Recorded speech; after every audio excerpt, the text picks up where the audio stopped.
قرآن مجید میں اللہ تعالیٰ فرماتے ہیں کلوا واشربوا ولا تسرفوا انہ لا يحب المسرفین، الاعراف 31۔ کھاؤ پیو لیکن اسراف نہ کرو کیونکہ اللہ اسراف کرنے والوں کو پسند نہیں کرتا۔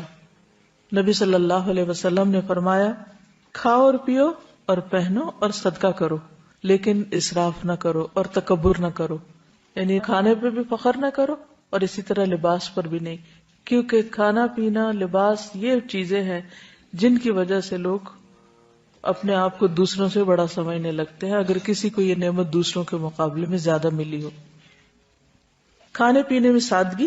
حضرت انس فرماتے ہیں میں نہیں جانتا کہ نبی صلی اللہ علیہ وسلم نے کبھی پتلی روٹی دیکھی ہو، چپاتی، یہاں تک کہ آپ اللہ سے جا ملے، اور نہ آپ نے کبھی مسلم بھنی ہوئی بکری دیکھی کہ پوری کی پوری بکری ایک ہی طرح تیار کر دی جائے کھانے کے لیے۔ حضرت عائشہ فرماتی ہیں کہ نبی صلی اللہ علیہ وسلم کے گھرانے نے اگر کبھی ایک دن میں 2 مرتبہ کھانا کھایا تو ضرور اس میں ایک وقت صرف کھجوریں ہوتی تھی، یعنی 2 وقت پراپر میل نہیں ہوتا تھا، میل ایک ہی اور اس کے ساتھ باقی کوئی بھی را چیز۔ ہمارا 3 وقت کا کھانا تو وہاں 1 وقت کا کھانا۔ ایک اور حدیث میں آتا، صحیح بخاری کی روایت ہے، آل محمد صلی اللہ علیہ وسلم کبھی پے در پے 3 دن تک سالن کے ساتھ گیہوں کی روٹی نہیں کھا سکے، یعنی 3 کنزیکٹیو ڈیز ایسا کھانا نہیں ملا، یہاں تک کہ آپ اللہ سے جا ملے۔ اسی طرح یہ ہے کہ جسمانی ضرورت مثلاً قد کاٹ، عمر، کام کاج کی نوعیت کے اعتبار سے بھی غذا کا تعین کرنا چاہیے اور اس کی مقدار کا بھی۔ اسی طرح سادہ اور متوازن غذا زیادہ بہتر ہے۔ کھانا بھوک لگنے پر ہی کھانا چاہیے اور کچھ بھوک ابھی رہتی ہو تو کھانا چھوڑ دینا چاہیے۔ کچھ غذائیں جن کا ذکر قرآن مجید میں ہے، سب سے پہلے کھجور۔ اس کے اندر ایسے اجزاء پائے جاتے ہیں کہ اگر آپ 1-2 کھجوریں بھی روزانہ کی کھا لیں تو جسم کی دردیں جس کا اکثر لوگ شکار رہتے ہیں، یا پھر بڑھاپے میں بہت سی چیزوں کی جب کمی ہو جاتی ہے جسم کے اندر تو بہت سے لوگ صرف دردوں کی شکایت کرتے ہیں، تو اس میں بھی اس کا بہت فائدہ ہے۔ نبی صلی اللہ علیہ وسلم نے فرمایا جس گھر میں کھجور نہیں وہ اس گھر کی مانند ہے جس میں کوئی کھانا نہیں۔ کھجور نہیں تو سمجھے کچھ نہیں، دوسرے لفظوں میں۔ اور آپ کو معلوم پاکستان میں اعلیٰ قسم کی کھجوریں پیدا ہوتی ہیں۔ حضرت عائشہ فرماتی کہ رسول اللہ صلی اللہ علیہ وسلم نے فرمایا اے عائشہ جس گھر میں کھجور نہ ہو وہ گھر والے بھوکے ہیں، اے عائشہ جس گھر میں کھجور نہیں وہ گھر والے بھوکے ہیں۔ آپ نے 2 یا 3 مرتبہ یہ بات فرمائی۔ تو کیا کرنا ہے؟ کرنے کا کام کیا؟ کھجوریں لا کے رکھنی ہے۔ جب کچھ اور نہ کھانے کو ملے تو صرف کھجور ہر چیز کی کمی پوری کر دیتی ہے۔ کھجور کے ساتھ ککڑی کا استعمال، عبداللہ بن جعفر کہتے ہیں کہ میں نے نبی صلی اللہ علیہ وسلم کو تازہ کھجور ککڑی کے ساتھ کھاتے دیکھی، یعنی اگر آپ کھجور کے ساتھ کھیرا شامل کر لیں، بس صبح میں اگر آپ نے دودھ کھجور لیا اور اگر صبح نہیں آپ کھاتے دوپہر میں لیتے ہیں تو بہترین سنیک ہے، دوپہر کے کھانے کا کام کر سکتے۔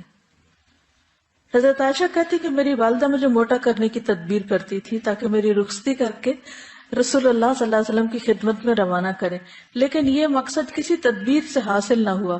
حتیٰ کہ میں نے کھجوروں کے ساتھ ککڑی کھائی تو میں انتہائی متناسب انداز کی فربہ ہو گئی، یعنی کہ اچھی فزیک ہو گئی۔ تربوز اور تازہ کھجور۔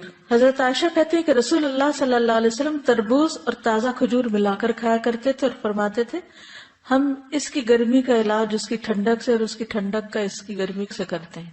یعنی تربوز جو ہے وہ کھانے میں ٹھنڈا ہوتا ہے اور کھجور گرم ہوتی ہے، تو ان کو جب ملا کے کھایا جاتا ہے تو کوئی نقصان نہیں ہوتا، جو عام طور پہ بعد میں لوگ کہتے ہیں گرمی لگ گئی ٹھنڈ لگ گئی۔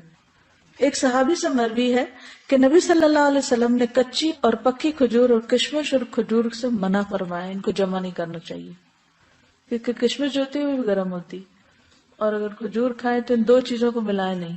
یعنی اگر آپ کوئی کھانا بنا رہے ہیں کچھ، کیونکہ ہمارے یہاں بعض ریسیپیز ایسی ہوتی ہے کہ اس میں دنیا بھر کی چیزیں اکٹھی کر دی جاتی ہیں، تو بعض اوقات تو صحت کے لیے نقصان دہ ہوتی ہیں۔ دوسری چیز ہے انار۔ حضرت علی فرماتے ہیں کہ انار کو اندر والے چھلکے سمیت کھایا کرو کیونکہ یہ معدے کی بیماریوں کا علاج ہے. ہم عام طور پہ صرف اس کا پھل نکال کے کھا لیتے اور باقی سب چیزیں ویسٹ کر دیتے. تو اندر کا چھلکا کون سا ہوتا ہے؟ وہ وائٹ اسٹف جس کے اندر دانے لگے ہوتے ہیں. انار بھی جنت کا پھل ہے اور اس میں بھی بہت سارے فائدے ہیں. زیتون، قرآن مجید میں اللہ تعالیٰ نے انجیر اور زیتون کی قسم کھائی، والتین والزیتون. ان کے فوائد کے پیش نظر روزانہ کم از کم 1 انجیر، 1 زیتون اور خالص زیتون کے تیل کا 1 چمچہ استعمال کرنا فائدہ مند ہے. جسمانی توانائی اور دماغی قوت کے لیے زیتون کے تیل کی مالش بھی یعنی مساج بھی فائدہ مند ہے. اللہ سبحانہ وتعالیٰ نے زیتون کے تیل کو قرآن مجید میں مبارک تیل کہا ہے. حدیث میں آتا ہے کلوا الزیت وادہنوا بہ فانہ من شجرۃ مبارکہ. نبی صلی اللہ علیہ وسلم نے فرمایا زیتون کا تیل کھاؤ اور لگاؤ، یہ ایک مبارک درخت سے نکالا گیا ہے. یعنی درخت مبارک کا جس سے نکلا وہ تیل بھی کیا ہوگا؟ فإنها من شجرۃ مبارکۃ. ایک اور روایت میں آتا ہے زیتون کا تیل سالن کے طور پر استعمال کرو، یعنی روٹی کا ٹکڑا زیتون میں ڈبو کے کھا لو اور اسے سر اور بدن میں لگاؤ، یہ مبارک درخت سے حاصل ہوتا ہے. حضرت عائشہ فرماتی ہے کہ رسول اللہ صلی اللہ علیہ وسلم وفات پا گئے اور آپ نے ایک دن میں 2 مرتبہ روٹی اور زیتون کا تیل سیر ہو کر نہیں کھائے. یعنی 2 بار میل نہیں لیا آپ نے، 1 میل ہوتا تھا آپ کا، اور ہر وقت وہ گھی میں لگا ہوا نہیں ہوتا تھا. پیلو کے درخت کا پھل. جابر بن عبداللہ کہتے ہیں کہ ہم رسول اللہ صلی اللہ علیہ وسلم کے ساتھ مر الزہران کے مقام پر تھے، ہم پیلو توڑ رہے تھے. آپ نے فرمایا جو خوب کالا ہو وہ توڑو کیونکہ وہ زیادہ لذیذ ہوتا ہے، یعنی یہ بھی کھانے کی چیز ہے. کدو. فنبذناہ بالعراء وہو سقیم وانبتنا علیہ شجرۃ من یقطین. پھر ہم نے اسے یونس علیہ السلام کے ایک چٹیل میدان میں ڈال دیا جبکہ وہ بیمار تھے، اور ہم نے اس پر کدو کا بیلدار درخت اگا دیا. انس بن مالک کہتے ہیں کہ ایک درزی نے رسول اللہ صلی اللہ علیہ وسلم کو کھانے پر بلایا. وہ کہتے ہیں کہ میں خود بھی اس دعوت میں آپ کے ساتھ گیا. اس درزی نے روٹی اور شوربہ جس میں کدو اور سوکھا گوشت تھا رسول اللہ صلی اللہ علیہ وسلم کے سامنے پیش کیا. میں نے دیکھا کہ نبی صلی اللہ علیہ وسلم کدو کے قتلے پیالے میں تلاش کر رہے تھے، یعنی گوشت بھی تھا اور کدو بھی، تو آپ گوشت کی بجائے کدو اٹھا اٹھا کے کھا رہے تھے. اس دن سے میں بھی برابر کدو پسند کرتا ہوں. حضرت یونس علیہ السلام کی بیماری کے علاج کے طور پر کدو کی بیل اگائی گئی تھی، جس سے ان کے جسم پر جو بھی مچھلی کے اسٹمک میں جانے کی وجہ سے جو ایسیڈک مادہ تھا وہ لگنے سے زخم وغیرہ ہوئے ہوں گے، ان کا علاج اس سے ہوا. انس کہتے ہیں کہ اس کے بعد جو کھانا میرے لیے تیار کیا گیا اور جتنا مجھ سے ہو سکا میں نے اس میں کدو کو ضرور شامل کر لیا. چقندر اور جو. سہل بن سعد کہتے ہیں کہ ہمیں جمعہ کے دن بڑی خوشی ہوتی.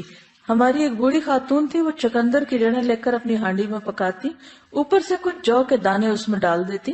ہم جمعہ کی نماز پڑھ کر ان کی ملاقات کو جاتے تو ہمارے سامنے یہ کھانا رکھتی، یعنی ہر جمعہ وہ یہ کھانا پکا کے رکھتی اور ہم سب کھاتے. جمعہ کے دن ہمیں بڑی خوشی اسی وجہ سے رہتی تھی، یعنی ہمیں پتا ہوتا تھا آج اچھا سا کھانا ملے گا.